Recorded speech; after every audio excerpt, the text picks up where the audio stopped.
उसमें कार्रवाई चल रही है बराबर, और उसमें मेरे ख्याल में बहुत जल्द आगे की जो भी चीज़ें हैं तफ्तीश से रिलेटेड वो आगे बढ़ती हैं।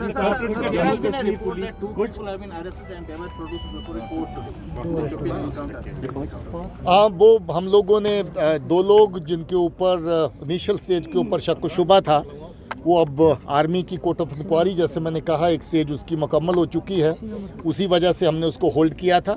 दूसरा डीएनए सैंपल जिसका टेस्ट आना बाकी था, वो टेस्ट भी आ गया है। अब जो हमारे इस केस में शक के दायरे में लोग थे, उनमें से 2 को गिरफ्तार कर लिया गया और उनकी पूछताछ जारी है। सर, क्या आर्मी के खिलाफ भी इसमें एफआईआर दर्ज होगा? सर, इस केस में लोग हैं सर पूरे? देखिए, जितना केस आगे बढ़ता जाएगा फिर उसके बाद बात करेंगे। अभी ये बहरहाल इतना ही कह सकते हैं। सर, आर्मी के खिलाफ भी इस पे एफआईआर दर्ज होगा?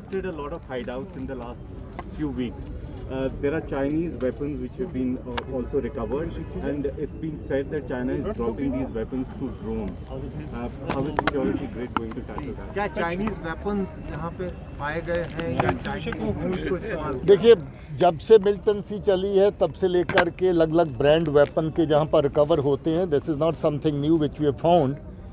एक कार्बीन है जिसको कहते हैं कि चाइनीज़ ओरिजिन की हो सकती, मगर इस तरह के पिस्टल, स्टार पिस्टल पहले से मिलिटेंट के हाथ में बहुत हैं। ड्रोन से वेपन ड्रॉप करने की कार्रवाई नहीं है, पाकिस्तान की तरफ से हो रही है और हमने इसका बड़ा सख्त नोटिस लिया है। इसके खिलाफ जो काउंटर मेजर्स ग्राउंड के ऊपर प्लेस करने, उसके लिए हमने कुछ मेजर्स दिए हैं और बाकी की कार्रवाई भी की जा सकती है।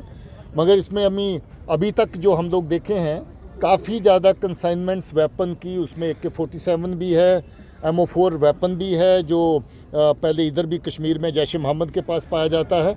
उसके अलावा पिस्टल हैं, ग्रेनेड हैं और नारकोटिक्स भी हैं।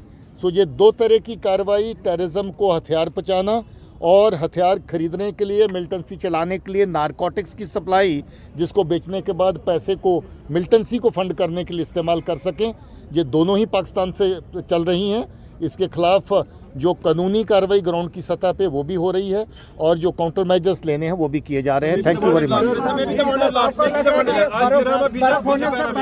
कोशिश रहेगी कि यहाँ पे मिलिटेंट्स को इन्फिल्ट्रेट कराया जाए यहाँ। देखिए, बर्फ़ होने से पहले जो कोशिश पाकिस्तान की रहती हर साल, वो इस साल भी हुई है। गुरेज, बांडीपुर के सेक्टर में कुछ इस तरह की इन्फिल्ट्रेशन की रिपोर्ट सामने आई हैं। कुछ एक जगह के ऊपर आर्मी का कांटेक्ट भी हुआ था, बट जंगल एरिया के चलते उसमें बहुत बड़ी कामयाबी तो नहीं मिली, मगर कुछ हथियार और वारलाइक मटेरियल जो वो लेकर के पार से आए थे वो रिकवर हुआ 2-3 जगहों पे। इस तरह की कार्रवाई बारामूला के सेक्टर में भी अटेम्प्ट की गई और कुछ एक कार्रवाई कामयाब भी हो सकती है। कुछ एक हंदवाड़ा के सेक्टर में इस तरह की रिपोर्ट सुनने को आई है कि इस तरह की इन्फिल्ट्रेशन उस एरिया में भी हुई है। इस तरह की कार्रवाई की जा रही है, मगर हमारा जो बॉर्डर सिक्योरिटी ग्रिड है बहुत मजबूत है।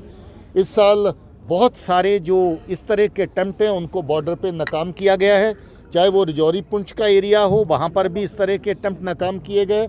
बारामूला कुपवारा के एरिया में भी इस तरह के अटेम्प्ट नाकाम किए गए। बहुत बहुत शुक्रिया।